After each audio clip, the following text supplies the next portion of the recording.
Hey you guys, thank you for joining me on my YouTube channel. This is ErickaBFit coming in. I was supposed to post this video up yesterday, but I have a couple things I have to do. I did record it yesterday. The day prior to that, I actually did a leg day, so my legs are actually kind of sore from it. Yes, this video is late. I'll try not to make it happen again, or make it a habit at least. This is my 4th day of shredding. I'll talk about that more on Sunday, maybe a macro video or another vlog of how my shredding's been going. It's actually been going well. I haven't been craving as much or anything like that. I'm sticking with my macros, keeping it strong, happy with it. That'll be next video I'm going to talk about. But this video is a how-to squat type of video, right? So let's talk about what's a good way to squat, what's a bad way to squat, right? I have a couple notes on here. So when you do squats, when you have a leg day or anything like that, what you want to do is make sure you guys warm up. Actually warm up your legs, walk on a treadmill for 5 minutes, have a good stretch, making sure your legs are warm enough to actually squat a good amount of weight. One of the ways I like warming up is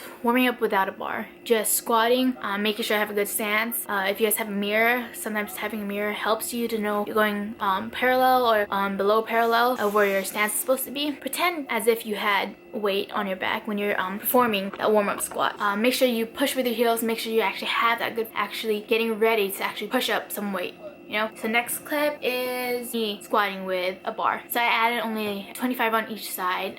This bar is about 45 pounds. I wanted to go light so you guys can actually see the form I'm making or anything I'm doing wrong. You can actually, this is actually a bad form. My chest was actually way forward if you guys can actually see that, and that actually put a strain on my back. So what I like doing, and it's gonna pop up in the next clip after, is making sure my my chest is up, it's raised up, and I'm pushing down with my heels. Because if I push forward, I kind of want to catch myself with my toes. If you actually push with your heels, it's gonna make you have your chest forward. And it kind of, also when you do a squat, you kind of want to look up. You don't look up with your head, you actually want to look up, you know, so you're kind of driving to that. This part you can actually see I actually had a better form. I actually thought about driving with my heels, putting my chest up, and having that good form would made it way easier to lift up that weight. What you want to focus on is when you drive with your heels, you want to be able to, when you get down to that squat, to be able to wiggle your toes, because that's when you know you have all your weight down on your heels and you actually can push that weight up. So when you try to squat down without a bar, without weight or anything, think about being able to wiggle your toes. I tend to forget about that wiggling toes, so sometimes I put my chest forward, and then once I actually think about, oh, let me wiggle my toes, let me push on my heels, weight is so much easier to push up. Now let's talk about the different positions, right? There's sumo squat, there's close, there's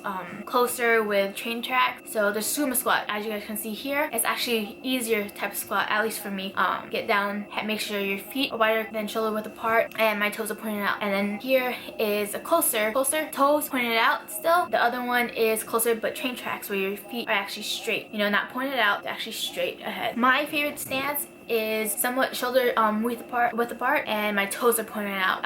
It helps me because in this next video that's going to pop up right now, my knees tend to buckle in when I have train tracks, and I subconsciously need to like think about pushing my knees out. And what I'm talking about pushing my knees in is, you can see in this video how it just kind of like buckled in a little bit. If you actually think about pushing your knees out while you stand up and you have train track, that's great. But me having my toes pointed out makes it way easy for me to actually push my knees out or wider instead of trying to go straight and then it accidentally buckle in. Especially when the weight's heavier, I somewhat don't think about pushing my knees out when I actually should. When it's heavier, having my toes pointed out and thinking about other things, pushing with heels and all that, helps me when my toes are wider, because then my knees tend to go out wider. And then the next thing I want to talk about is breathing.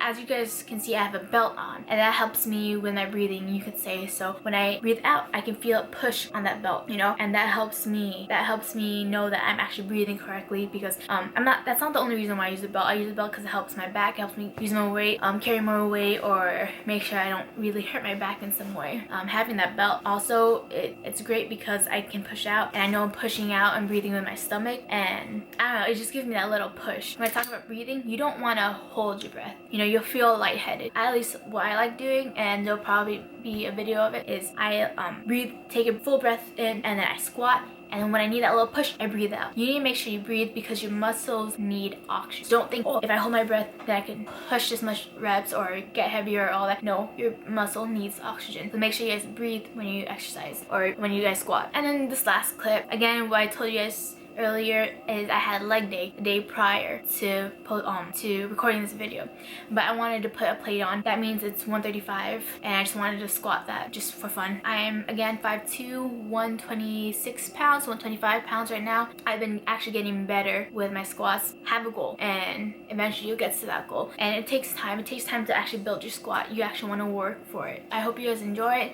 Next video will be so much better. I'm trying to get better with vlogging, recording. I haven't been recording much or vlogging much. Also, Snapchat. Follow me on Snapchat, ErickaBFit. It'll be right here, somewhere here, or down my description below. A lot of people have been following me and actually watching it, and every day I've been showing you guys I've been going to the gym and what I've been doing exactly. I hope you guys enjoy it. Please like, subscribe, share my video, comment down below anything you want to know, anything you want me to do, any challenges or anything like that, and stay strong and see you guys later.